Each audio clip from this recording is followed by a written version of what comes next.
History meets history on the corner of West Parish Street in Durham. A new fine art gallery is drawing both art enthusiasts and very young students. I sat down with the owner, who told me she wants to help redefine who and what makes great art. She will encrust some of her work with diamond dust, and there's texture and there's movement. Beauty is everywhere at Ella West Gallery.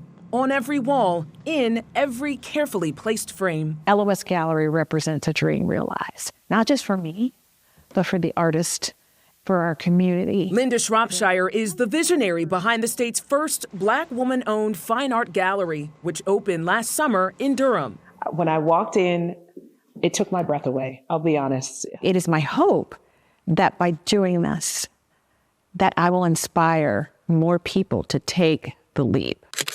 Her leap is a decades-long journey, starting in grade school with an art teacher in Charlotte named Winston Fletcher. Not only did he share this information about Picasso and Sandra Botticelli and all of these amazing, great artists, but he also taught me about Edmonia Lewis, Elizabeth Catlett. Uncertain of her role with art, Shropshire had an impromptu lunch with Fletcher's childhood friend, renowned Durham painter Ernie Barnes. To hear his stories, to sort of get the understanding of what motivated him, the ways that art changed his life. I think it was in that place and at that time where I developed what I call my servant's heart for artists. In 2022, Barnes's famous Sugar Shack painting, depicting a night of euphoria at the Durham Armory, sold at auction for $15.3 million.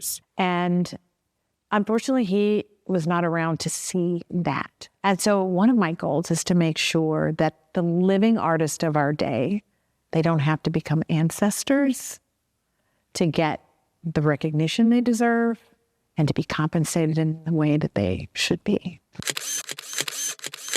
Her research took her to galleries and museums around the world, and she paid attention to what she saw and did not see. For far too long, the canons of art history have been skewed towards the European male, their stories, their narratives. And so in my small way, I created this gallery to rewrite some of those narratives. Ella West Gallery, named for her mother, seeks to tell another story. It centers the work of Black women and other underrepresented artists. This exhibit, called Persistence on Our Terms, features stunning paintings from Georgia artist Sachi Rome. In her way, she creates sort of this ancestral haven, this protection, this field of protection around this little boy's dream and his hopes. And so it's just striking. It's so delicate. It's delicate, but it's also resilient. And an ethereal mosaic-like tissue installation from artist Maya Freelon, whose inspiration for this work was born in her grandmother's Durham basement. It is audacious, it's fun, and every day I walk in, I consider it a privilege to have her represented here. And here, this location is part of the art too.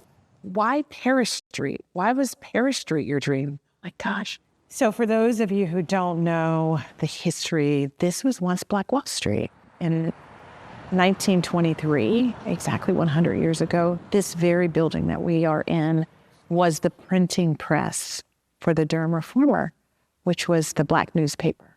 This street was lined with Black businesses. And so to be anchored here means that I am fulfilling the dreams of my ancestors. Dreams realized, dreams yet dreamed. There are new exhibits about every 3 months. The next exhibit opens on February 3rd and features artist Stephen Hayes, who is actually an acclaimed art professor at Duke University. The art there is absolutely stunning, but she gets to choose whose work gets featured, and it's incredibly beautiful. Great artists need somebody to stand up and show their art to the world. How big is it in there? It's not very large. I'm not really great with spatial predictions, but it's a good size. And again, every 3 months, she's featuring new artists. A great thing to check out with